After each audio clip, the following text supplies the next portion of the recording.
예전 우리 하나님의 말씀은 요한복음 21장입니다. 요한복음 21장 1절부터 12절 말씀까지 제가 봉독을 해드리도록 하겠습니다.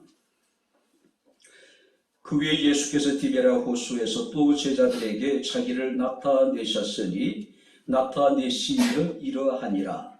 시몬 베드로와 디두모라 하는 도마와 갈릴리 가나 사람 나다니엘과 세베대 아들들과 또 다른 제자 둘이 함께 있더니 시몬 베드로가 나는 물고기 잡으러 가노라 하니 그들이 우리도 함께 가겠다 하고 나가서 배에 올랐으나 그날 밤에 아무것도 잡지 못하였더니 날이 새어갈 때 예수께서 바닷가에 서셨으나 제자들이 예수이신 줄 알지 못하는지라.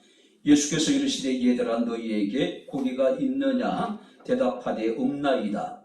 이르되 그물을 배의 오른편에 던지라 그리하면 잡으리라 하시니 이에 던졌더니 물고기가 많아 그물을 들 수 없더라. 예수께서 사랑하시는 그 제자가 베드로에게 이르되 주님이시라 하니 시몬 베드로가 벗고 있다가 주님이라 하는 말을 듣고 그것을 두른 후에 바다로 뛰어내리더라. 다른 제자들은 육지에서 거리가 불과 한 50칸쯤 되므로 작은 배를 타고 물고기 든 그물을 끌고 와서 육지에 올라보니 숯불이 있는데 그에 생선이 놓였고 떡도 있더라. 예수께서 이르시되 지금 잡은 생선을 좀 가져오라 하시니 시몬 베드로가 올라가서 그물을 육지에 끌어올리니 가득히 찬 큰 물고기가 153마리라 이같이 많으나 그물이 찢어지지 아니하였더라. 예수께서 이르시되 와서 조반을 먹으라 하시니 제자들이 주님이신 줄 아는 고로 당신이 누구냐 감히 묻는 자가 없더라. 아멘. 아프고 분주한 중에도 피곤하고 공부한 중에도 주님 앞에 나와 주님을 예배하오니 주의 예배 가운데 임재하여 주시고 우리의 예배 가운데 영광을 받으시기를 원합니다. 이 시간 종을 통해서 주의 말씀이 선포될진대 말씀이 은혜가 되게 하옵소서, 힘이 되게 하옵소서. 예수님 이름으로 기도하옵나이다. 아멘. 할렐루야. 자, 우리 옆에 있는 분들과 하나님 우리와 함께 하십니다. 인사하겠습니다. 하나님 우리와 함께 하십니다. 할렐루야. 아멘. 오늘 우리가 본 말씀을 보게 되면 예수께서 제자들을 회복시키시고 제자들을 치유하시는 장면들이 여기에 그려지고 있습니다. 자, 오늘 본 말씀을 보게 되면 베드로를 비롯한 7명의 제자들이 디베랴 바닷가에서 고기를 잡는 모습을 보게 됩니다. 이 디베랴 바닷가는 갈릴리 호수라고 불려지기도 하고 게네사렛 호수라고 불려지기도 합니다. 그러니까 여러분들이 호수가 굉장히 크기 때문에 그 호수 주변으로 적지 않은 마을들이 있을 거 아니에요. 그죠? 그 마을의 어떤 지명을 따서 그 마을 사람들은 그곳을 디베랴 바닷가로 부르고 어떤 사람들이 일반적으로는 갈릴리 호수라고 부르고 또 어떤 사람들은 게네사렛 호수라고 부르기도 합니다. 자, 3년 전에 이곳에서 고기를 잡던 어부였던 베드로에게 예수께서 나를 따르라. 내가 너를 사람을 낚는 어부가 되게 하리라고 말씀하셨죠. 그리고 베드로와 그 형제들과 적지 않은 많은 사람들이 주를 따라서 바로 주의 제자가 됩니다. 근데 3년이 지금 그들은 다시 과거의 3년 전의 삶의 자리에 다시 돌아가 있는 상태입니다. 우리가 성경 말씀을 보니까 겟세마네 동산에서 모든 제자들이 뿔뿔이 흩어지게 됩니다. 특별히 베드로는 안나스라고 하는 대제사장의 집들에서 예수를 모른다고 3번이나 부인하기도 합니다. 자, 다음날 그들은 숨어서 피신 중에서 예수께서 십자가에 달리셔서 죽임을 당하셨다는 소식을 듣게 됩니다. 자, 베드로는 하늘이 무너지는 것 같은, 땅이 꺼지는 것 같은 아마 여러분들이 그 절망감을 느끼지 않았을까요? 그리고 그 이튿날 몇몇의 여인들이 예수님의 무덤을 찾았다가 예수님이 다시 살아나셨다는 이야기를 듣게 됩니다. 근데 성경 말씀이니까 베드로는 무덤까지 달려갔지만은 빈 무덤만을 확인하고 다시 돌아가 버립니다.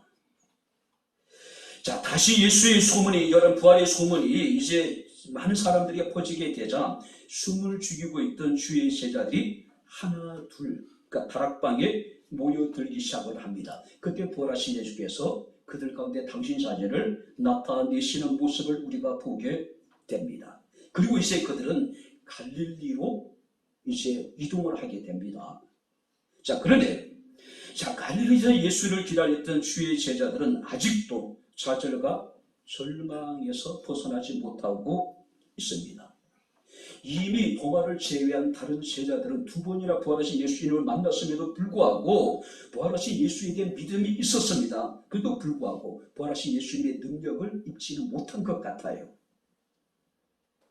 자, 부활하신 예수님을 만났음에도 불구하고 그것이 그들의 삶을 근본적으로 변화시키지는 못한 것 같습니다.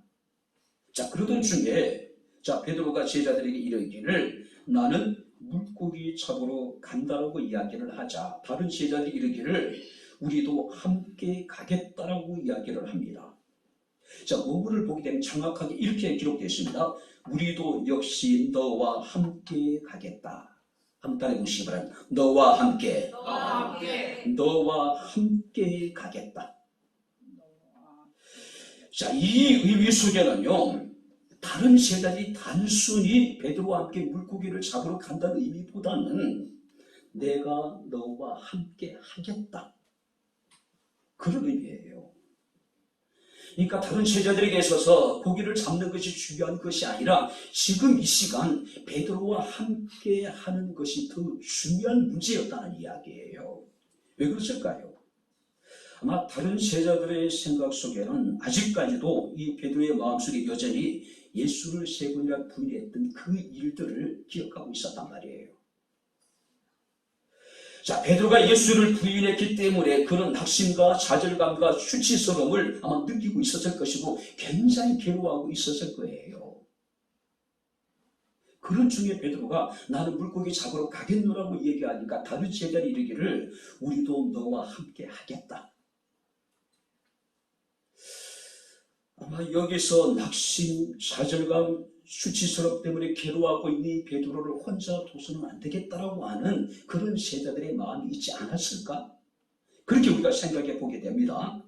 자, 그런데 베드로가 제안하고 다른 그 제자들이 함께 물고기를 잡으러 간 이 일에 대해서 어떤 학자들은 더 상반된 두 가지 어떤 주장을 펼칩니다. 첫 번째가 뭐냐면은 굉장히 긍정적으로 이 사건을 평가하는 사람들이 있어요.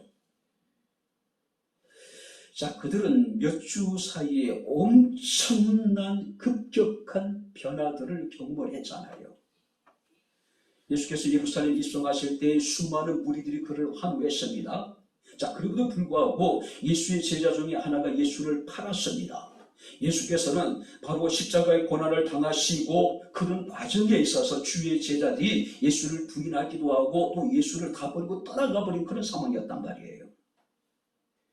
결국 예수께서는 죽임을 당하셨고 그리고 또 예수께서 사흘 만에 다시 부활하신 일련의 과정들, 혹자는 이러기를 정상적인 사람으로서는 도저히 감당하기 힘든 심리적인 롤러코스터를 그들은 경험했다라고 이야기를 하고 있어요. 그렇지 않아요? 지극히 짧은 시간 동안에 그들이 경험했던 모든 것들을 일생에 한 번 우리가 경험할 수 있는 그런 일들이 계속해서 반복되어졌단 말이에요. 자, 이런 상황 속에서 베드로가 나는 물고기 잡으러 가겠다라고 이 제안을 한 것은 굉장히 심리적으로 그들에게 중요한 것이다, 그러니까 필요한 것이라고 이렇게 이제 이야기를 합니다. 사람들이 내면이 혼란스럽고 정서적으로 깊은 슬픔이나 근심에 누릴 때에 우리가 차분하게 혼자 여행을 하는 것도 굉장히 마음을 진정시키는 데 도움이 된다고 이야기를 하죠. 또 어떤 사람들은 정말로 운동을 하는 사람도 있고 어떤 사람은 어떤 다른 일에 집중하는 그런 일들이 있잖아요. 이것들이 마음의 상처를 치유하는 데 도움이 된다는 이야기예요. 교회가 행정소송에 패소를 하고 이런저런 일도 이래가지고 많은 교회들이 교회를 떠나는 그런 상황 속에서 참 힘들고 고통스러운 시간이었습니다. 제가 할 수 있는 일이 별로 없는 것 같아요. 일정한 기간 동안에 마치 은둔형 외톨이처럼 거의 집에 이렇게 이제 박혀 있었던 그런 시간들이 있습니다. 그런 중에 제게 유일한 탈출구가 뭐냐면은 책을 사는 거였어요. 자, 그때만 하더라도 도서 정가제가 시행되기 전입니다. 그러니까 이제 출판사에서 책을 대거 이렇게 이제 싼 가격에 이렇게 이제 막 판매하고 있을 때입니다. 그 어려운 중에도요, 제가 그때 수백만 원씩 책을 산 것 같아요. 정말로 미친 듯이 그 책을 읽었던 그런 기억이 납니다. 너무 힘드니까, 너무 고통스러우니까. 그냥 책을 읽으면서 그냥 일시적으로나마 그 힘들고 고통스러운 시간들을 잊으려고 한 것이 아니었을까? 지금 제 서재에 있는 대부분의 책들이 아마 3분의 1 이상은 아마 그때 사지 않았을까? 그 좁은 집에 집사람이 알까봐 책을 사서 하여튼간 공간만 있으면 그곳에다 책을 갖다가 이제 쌓아두는 겁니다. 근데 나중에는요, 도저히 이제 감당할 수 없어서 이제 책들이 밖으로 이제 나오기 시작하는 겁니다. 그때 집사람이 얘기하더라고요. 이 많은 책 어디서 샀냐고.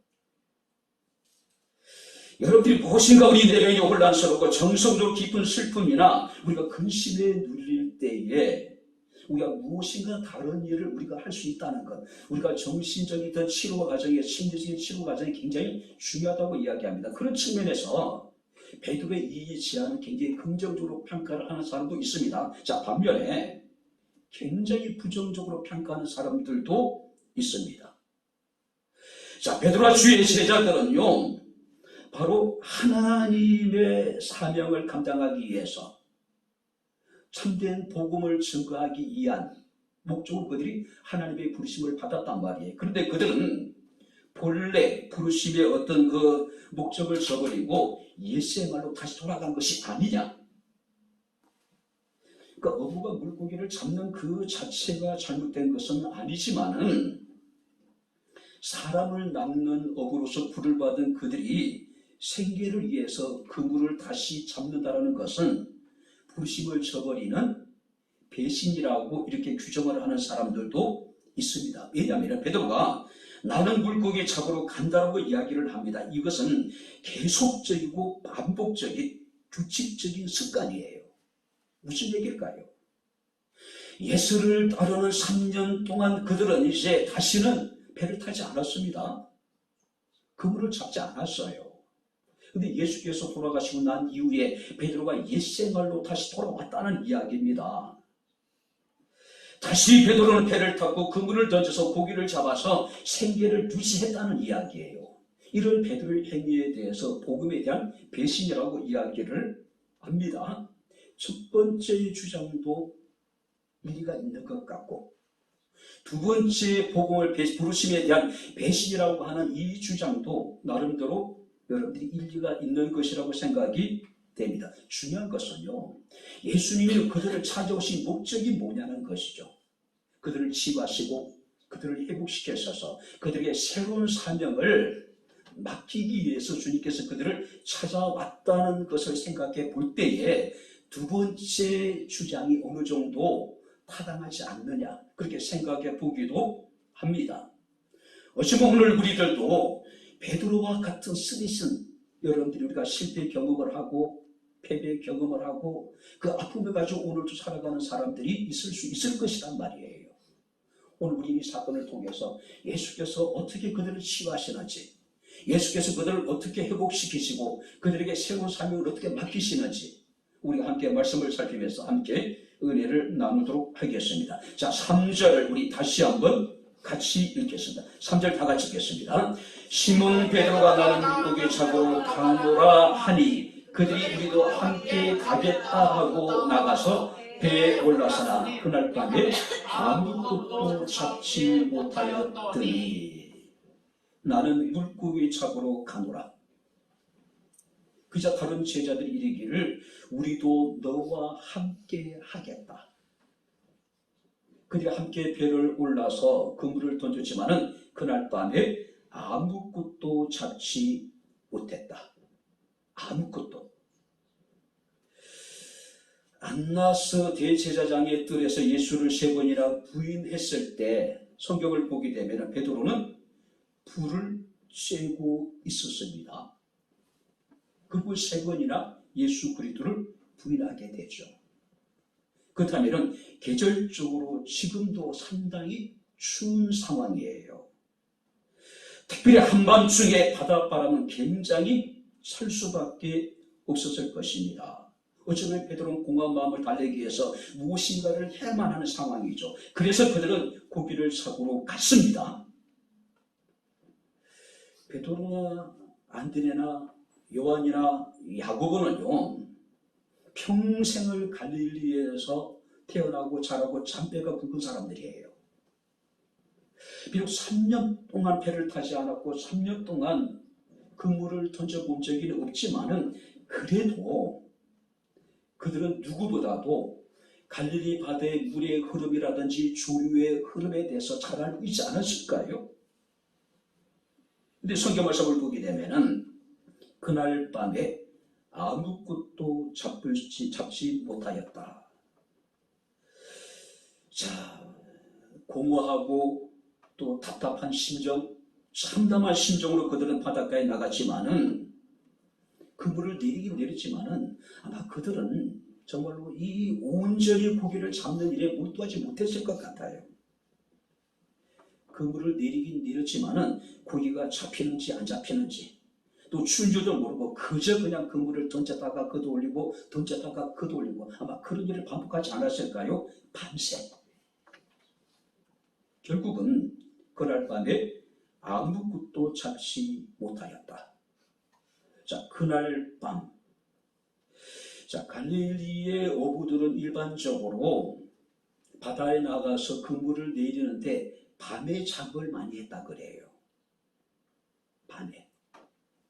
아마 횃불을 켜게 되면은 아마 고기들이 이제 그 배 주위로 아마 몰려들었는지 모르겠지만 어찌됐든 간에 많은 사람들이 밤에 작업을 한다고 이야기를 합니다. 무슨 얘기일까요? 그물을 내리기에 가장 좋은 시간이에요.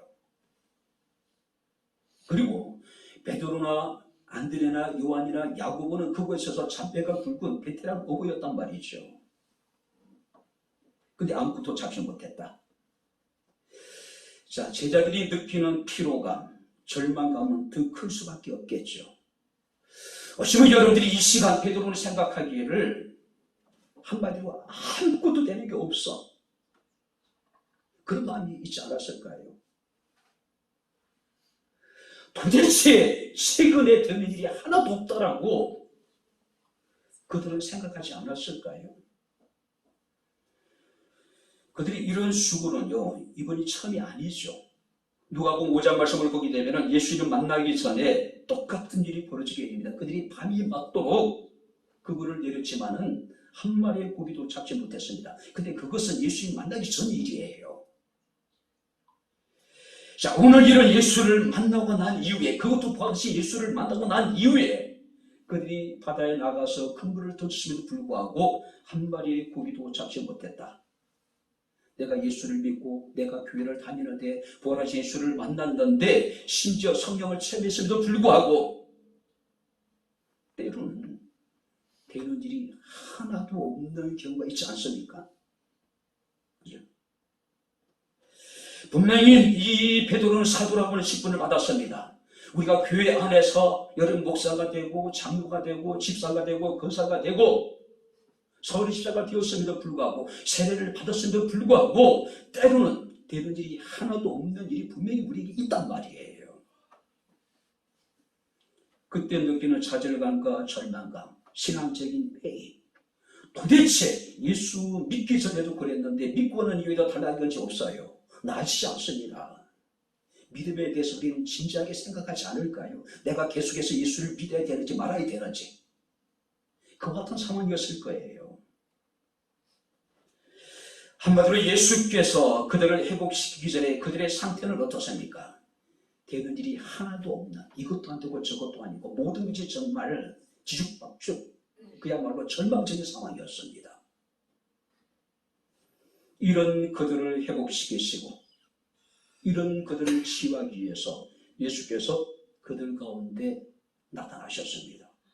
바로 이것은 회복의 시작입니다. 자, 4절을 우리 다시 한번 같이 읽겠습니다. 날이 새어갈 때 예수께서 바닷가에 서서서나 제자들이 예수인 줄 알지 못하는 시라. 아까도 말씀드렸지만 갈릴리 호수에 고기 잡기에 가장 그물을 내리기 가장 좋은 시간은 주로 밤입니다. 왜냐하면 밤에 잡은 물고기를 아침에 신선한 상태로 판매할 수 있죠. 그물질이 밤에 하는 것을 훨씬 더 효과적이었기 때문에 그럴 수가 있었다는 겁니다.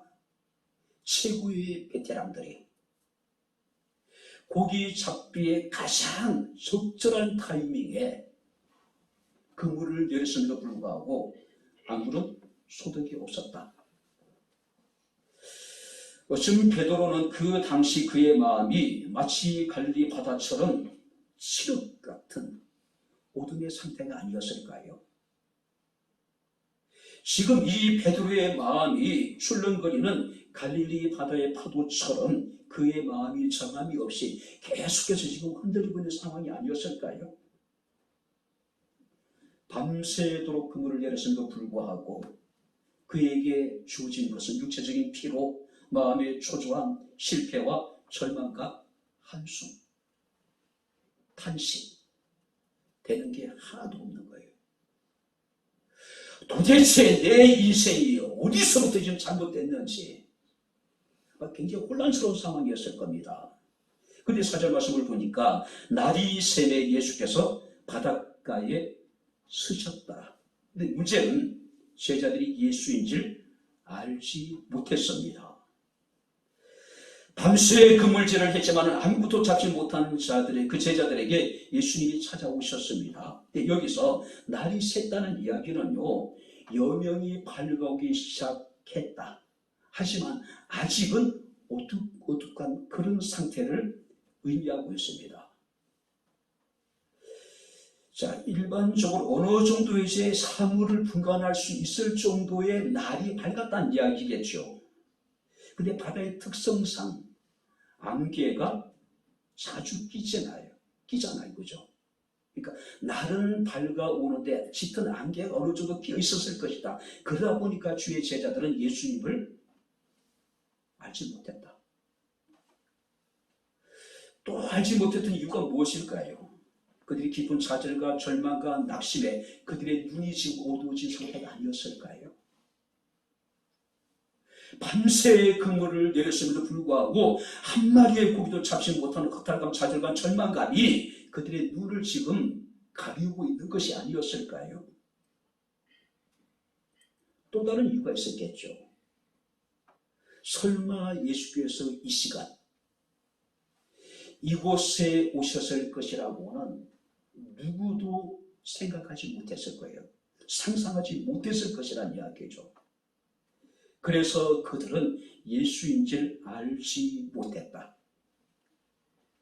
성경에 분명히 기록하고 있습니다. 날이 새매 예수께서 바닷가에 서셨다. 언제부터 그곳에 계셨는지, 어떻게 그 자리에 서셨는지는 기록하지 않습니다. 중요한 것은 예수께서 바닷가에 서 계셨다는 이야기예요. 시제가요, 과거 완료예요. 그렇다면 어떤 의미일까요?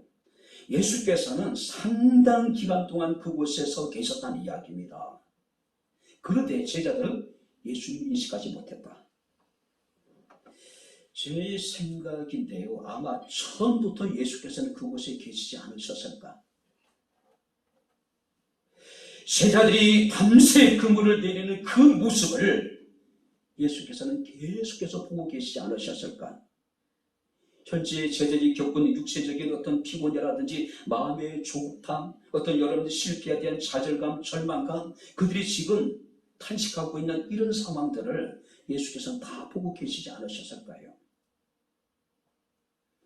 주님께서 오늘도 우리의 삶의 현장에서 우리 곁에 서 계심을 믿으시길 주 이름으로 축원합니다. 할렐루야. 진정한 회복은 여기서부터 시작되는 겁니다. 여기서부터요. 그리고 예수께서 제자들에게 명령했습니다. 이르시되 그물을 배 오른편에 던지라. 그리하면 잡히리라 하시니 이에 던졌더니 물고기가 많아 그물을 들 수가 없었다. 자, 예수께서 제자들에게 물으셨습니다. 얘들아, 너에게 고기가 있느냐? 자, 예수께서 제자들을 얘들아라고 부르고 있어요.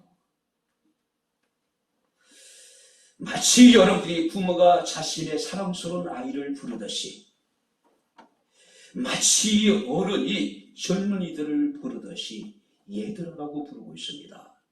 그건 어떤 의미일까요? 굉장히 친밀하고 애정이 담긴 그런 부르심이란 사실이에요. 지금 제자들이 하고 있는 모습을 예수께서 다 보고 계셨습니다. 우리가 고기를 잡으러 가자고 얘기할 때 다른 사람들이 함께 동조해가지고 밤새도록 금을 내리는 모습을 보면서 예수님이 어떤 생각을 하실까요? 믿음이 없는 자들이라고 생각하지 않으셨을까요? 도대체 저 인간들은 제대로 하는 것이 하나도 없다고 그런 생각을 하시지 않으셨을까요? 그리고 누가 주님께서는 얘들아, 너에게 고기가 있느냐라고 묻고 계십니다. 예수께서 이 상을 모르셨을까요? 이미 오래전부터 서 계셨습니다. 밤새도록 그물을 내렸음에도 불구하고 한 마리의 고기도 잡지 못한 것을 예수께서 알고 계셨어요. 이에 대해 제자들이 이르기를 없나이다. 밤새도록 그물을 내렸지만은 고기 한 마리 잡지 못했다. 자, 이것은 제자들이 철저한 실패 상황에 신면에 있어서 우리에게 보여주고 있는 것이죠. 그리고 그리스도와 함께하지 않는 데서 오는 필연적인 실패죠. 그죠? 여호와께서 함께하지 아니하시면 집을 세우는 자의 수고가 되며 여호와께서 함께하지 아니하시면 성을 지키는 파수꾼의 깨어있음이 헛되다고 말씀하고 있습니다. 할렐루야. 그들은 지금 주님과 함께하지 못한 거예요. 아니, 주님이 함께했음에 불구하고 그들은 주님을 인식하지 못하고 있는 겁니다. 탕자의 비유에 보게 되면 누가복음 15장에 탕자는 자신이 있었습니다. 그래서 아버지로부터 유산을 물려받아서 도회지에 가서 허랑방탕한 삶을 살게 됩니다. 재산을 낭비하게 되고 결국은 돼지를 치면서 돼지가 먹는 지역 열매로 배를 불리했지만은 그것조차도 이어지 않았던 상황. 어쩌면 그 주님을 떠난 자들의 모습이잖아요. 지금 이 게네사렛 호숫가에서도 이 갈릴리 호수에서도 제자들의 모습은 그런 모습을 우리에게 보여주고 있는 겁니다. 아무것도 없나이다. 아무것도 없나이다. 그때 예수께서 제자들에게 이러시기를 그물을 배 오른편에 던지라. 그래서 두 가지로 해석을 하더라고요. 아마 예수께서 배 오른편에 그물을 던지라고 하는 것은 제자들이 그동안 익히 알고 있던 고기잡이 방법의 어떤 변화. 자, 그렇다면 제자들은 대부분 배 왼편으로 그물을 던졌을까? 그건 아닌 것 같은데 어찌됐든 그렇게 주장하는 사람이 있어요. 그동안 그들이 평생을 갈릴리 바다에서 해왔던 고기 잡는 방법, 습관들을 포기하고 예수께서 새로운 방법을 그들에게 제시했다는 이야기죠. 순종하는지 안 하는지 보기 위해서. 또 어떤 사람들은 배 오른편에 그물을 던지라는 이야기를 아마 예수께서는 물고기 떼의 흐름을 가장 잘 알 수 있는 위치에 있었기 때문에 오른편에 던지라고 말씀했을 것이다. 그렇게 주장하는 사람도 있습니다. 그런데요, 별 의미는 없는 것 같습니다. 배 오른편에 그물을 던지라고 하는 것은 그들이 밤새도록 이런 일을 안 해봤을까? 왼편으로 던져보고 오른편으로 던져보고 뒤로 던져보고 앞으로 던져보고 별 할 수 있는 다 해봤겠죠. 그래서 배 오른편에 그물을 던지라는 이야기는 그들이 밤새 실패했음에도 불구하고 다시 한번 오른편을 던져보라. 다시 한번. 결국 제자들은 오른편에 순종하죠. 여기서 한번 생각해 봐야 될 것입니다. 제자들이 밤새도록 그물을 내렸지만은 한 마리의 고기도 잡지 못했습니다. 그런데 예수께서 다시 한번 오른편의 그물을 내려보라고 이야기를 해요. 제자들 어떤 생각이 했을까요? 실패할 줄 뻔히 알고 있어요. 왜요? 오른편에 그물을 던져보지 않았을까요? 여러분들이 일을 하다가 잘 안 되면은 사람들은 어떻습니까? 왼편만 던져서 그런가? 한번 이번에 오른편 던져보자. 그것도 밤새. 오른편도 안 되네. 그럼 앞에서 한번 던져보자. 안 되네. 뒤에서 한번 던져보자. 예수께서 배 오른편에 그물을 던지라고 하셨을 때에 제자들이 생각하기는 밤새도록 던져봤는데 안 됐는데 이번에 던져도 안 될 거야. 헛수고야. 그죠? 그리고 불구하고 그들은 예수님의 말씀하신 그대로 그물을 던졌더니 상상을 초월하는 결과가 벌어지게 되죠. 큰 물고기가 153마리. 근데 그물이 찢어지지 않았대요. 이게 무슨 얘기일까요? 큰 물고기 153마리가 잡히면은 일반적으로 그물이 찢어져야 되는데 그물이 찢어지지 않았다는 것을 암시하고 있는 거예요. 오늘 살아가는 성도 여러분들, 지금까지 내가 해왔던 방법들, 지금까지 내가 가장 잘 알고 잘 할 수 있는 일들을 해왔음에도 불구하고 때로 우리가 실패할 수가 있습니다. 근데 주님께서 우리에게 말씀하십니다. 배 오른편에 그물을 내려보라. 던져보라고요. 이미 잘 알고 있는 내용입니다. 해봤던 것들이에요. 그러니까 해봐서 안 됐기 때문에 많은 사람은 생각하기를 주님 안 돼요. 내가 다 해봤어요. 그래서 순종하지 않습니다. 때로는 어리석고 미래해 보이고 우밀해 보이고 호비 되는 것 같고 쓸데없는 것 같지만은 주께서 우리에게 말씀하실 때 말씀에 순종하게 될 때에 상상할 수 없는 우리가 경험하지 못한 놀라운 일들을 우리는 경험하게 될 것입니다. 할렐루야. 네. 말씀에 순종하는 겁니다. 참된 회복은요 말씀에 우리가 순종하는 겁니다. 말씀에. 지금까지 우리 마음대로 위해서 모든 것을 내려놓고 예수께서 우리에게 특별한 대단한 놀라운 방법을 노하우를 제시하지 않습니다. 일상의 생활 속에서 우리가 늘 해왔던 그 일들, 그래 실패했기 때문에 안 될 것이라고 생각하는 그 일들 속에서 예수께서 다시 한번 그물을 내려보라고 말씀하실 때 중요한 것은 내가 경험해 봤는데 내가 한번 다 알고 있는데 예수님 그것은 안 돼요. 이것이 굉장히 교만한 것이죠. 내가 생각하기에 안 되는 것은 예수님도 안 되는 것으로, 내가 해봐서 안 되는 것은 예수님도 못하는 것으로. 실패 속에서 그들은 엄청나게 많은 물고기들을 잡게 됩니다. 이것은 예수께서 행하신 기적 가운데 작은 거예요. 예수께서 이 기적을 통해서 제자들에게 원하시는 건 뭡니까? 당신을 보기를 원하시는 거예요. 당신을 알아보기를 원했던 것이죠. 그죠? 우리가 어렵고 힘들 때 내가 할 수 있는 모든 일을 다 해봤는데 때로는 다 안 돼요.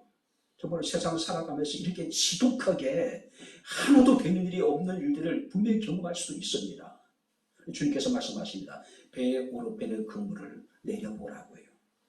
내 생각, 내 경험, 내 노하우가 아니라 오직 말씀에 순종할 수 있는 저와 여러분들의 삶이 될 수 있기를 주의 이름으로 축원합니다. 그냥 말씀에 순종을 합니다. 전적으로요. 때로는 어떤 일을 할 때 목사님 제가 다 해봤어요. 안 돼요. 교만이에요. 그 믿음이 없는 겁니다. 그죠?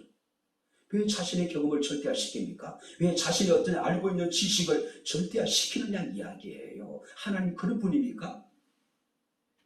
그건 아니잖아요. 전능하신 하나님이시잖아요. 마지막으로 15절 말씀 우리 다시 한번 같이 읽겠습니다. 15절 다 같이 읽겠습니다.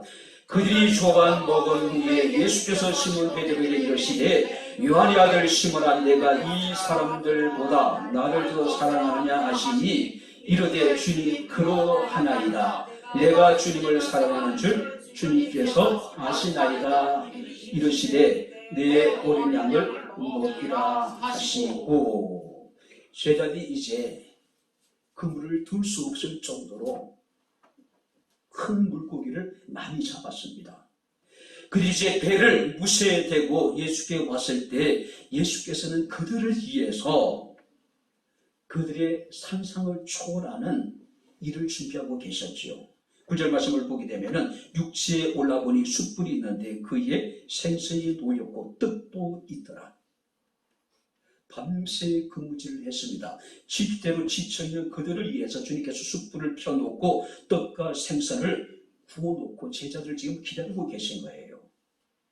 자, 여기서 숯불이 등장합니다. 베드로에게 있어 숯불은 뭐예요? 과거의 아픔이 있는, 상처가 있는 그런 여러분들이 그림이에요. 이 순간에 어쩌면 베드로는 숯불 넘어 예수님의 얼굴을 보았을 거예요. 베드로가 대제사장 안나서의 집에서 예수님 부인하던 그때 베드로는 숯불 앞에서 있었지요. 베드로가 세 번째 예수를 부인했을 때 숯불 너머로 예수께서 그를 바라보고 계셨다는 이야기예요. 누가복음 20장 61절 말씀을 보니까 주께서 돌이켜 베드로를 보시니 베드로가 주의 말씀이 생각나서 밖에 나가서 심히 통곡했다. 예수를 두 번이나 부인했습니다. 그리고 세 번째 부인했을 때에 숯불 넘어 계신 예수께서 지금 베드로를 바라보고 계신 거예요. 아마 베드로는 그때 그 주님의 눈빛을 평생 잊을 수 없었을 거예요. 그 주님의 눈빛만 생각하면은 가슴이 무너지는 것 같던 그런 여러분들이 아픔을 느끼지 않았을까요? 그런데 지금 숯불 넘어 계신 주님의 모습을 다시 보게 되는 겁니다. 베드로의 심령이 어땠을까요? 완전히 무너지지 않았을까요? 이제 예수께서는 그들을 위해서 조반을 준비하셨습니다. 다시 예수께서는 그들을 위해서 공동 식사를 준비하신 것이죠.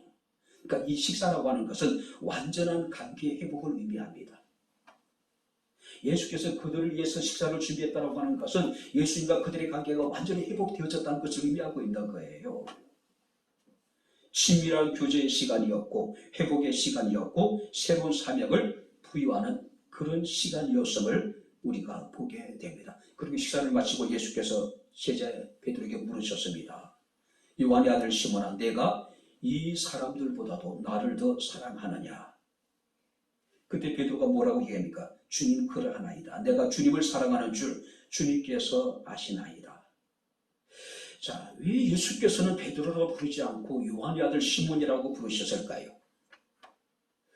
우리가 마태복음 16장 18절 말씀을 보니까 예수께서는 직접 시몬에게 베드로라는 이름을 주셨는데 왜 지금 세 번이나 반복해서 다시 시몬이라고 지금 부르고 계실까요? 요한의 아들 시몬 베드로는 예수를 세 번 부인했지만은 바로 예수님은 베드로에게 자신에 대한 사랑을 다시 한번 확증시켜주는 겁니다. 확증하고 싶었던 거예요. 그래서 내가 나를 사랑하느냐고 묻습니다. 정확하게는 내가 이 사람들보다도 나를 더 사랑하냐? 어떤 의미일까요? 내가 이 사람들을 사랑하는 것보다도 나를 더 사랑하느냐? 또 다른 의미는 뭐냐면은 내가 이것들보다도 나를 사랑하냐? 자, 이것들이 뭘까요? 베드로가 고기를 잡는 배라든지 그물이라든지 배 기구들, 네가 지금 너의 생계를 유지하기 위해서 지금 배를 타고 그물을 던지고 있는데 이것들보다도 너의 생계에 필요한 이것들보다도 나를 더 사랑하느냐? 우리는 누구보다 내가 주님을 더 사랑한다고 자신할 수 있는데 주님을 더 사랑한다고 고백하기 힘들어요.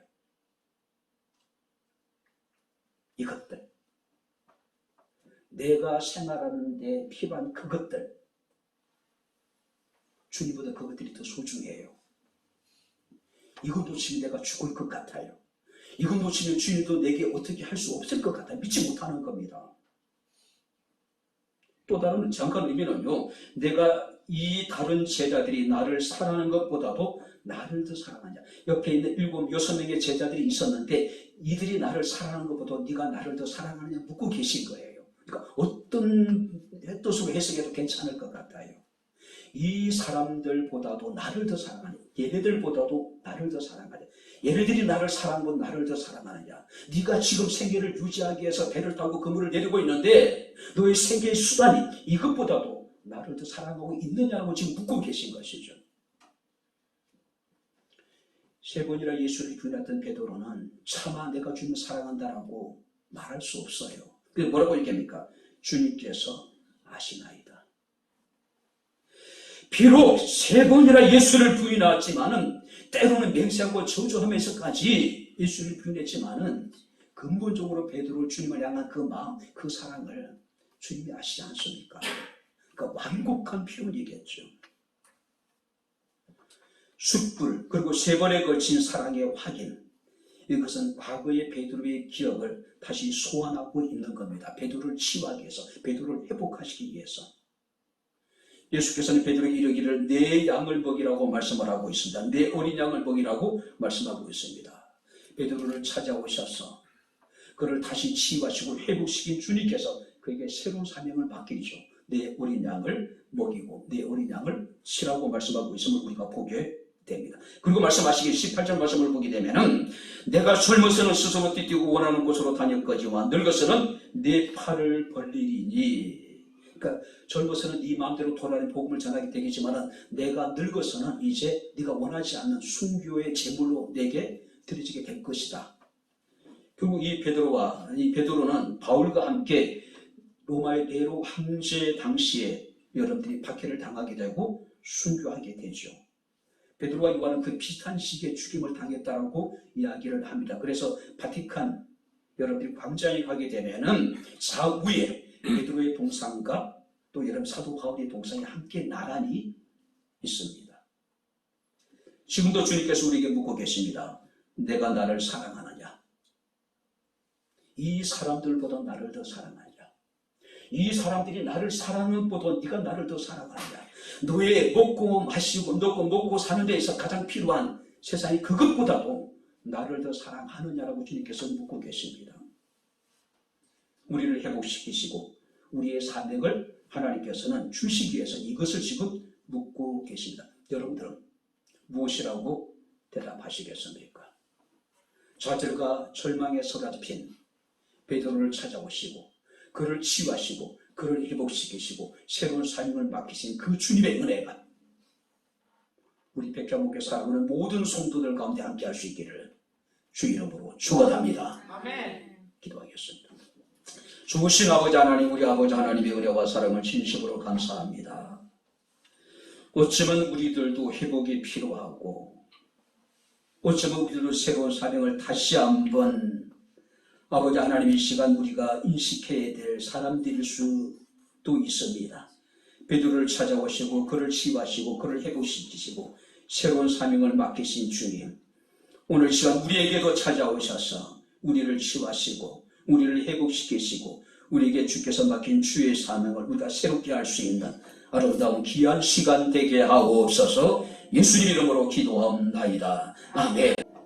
이제는 우리 주 예수 그리스도의 은혜와 하나님의 크신 사랑과 성령님의 교통 교전의 제 충만 역사 인도하심이 하나님의 회복과 치유를 통해서 우리에게 맡긴 주의 사명을 잘 감당하기를 원하는 백향목교회 사랑하는 모든 성도들 머리머리 위에 저들의 가정과 직장과 사업장과 이 교회와 이 나라 이 민족 위에 지금부터 영원토록 함께 있을지어다.